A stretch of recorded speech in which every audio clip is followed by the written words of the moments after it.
ஹாய்ங்க. எல்லோரும் எப்படி இருக்கீங்க? இன்றைக்கி மார்னிங் லஞ்ச் பாக்ஸ் கட்டலைங்க. நேற்றுருந்து நோன்பு ஸ்டார்ட் ஆனதுனால நேற்றுருந்தே கட்டலைங்க.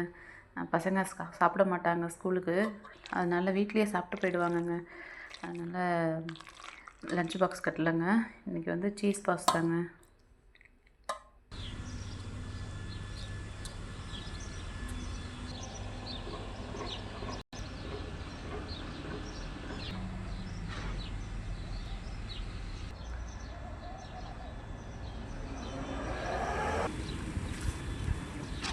இங்கே பாருங்கங்க, ஒன்றுமே தெரியலங்க. எப்படி தான் பஸ்ஸு வருது, பைக்கு காரெல்லாம் போகுதுன்னு தெரிலங்க.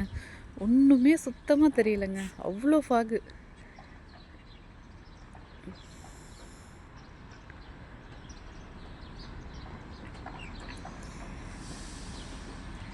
பக்கத்தில் ஒரு 2 மீட்டருக்கு பக்கத்தில் எதுவுமே தெரிலங்க.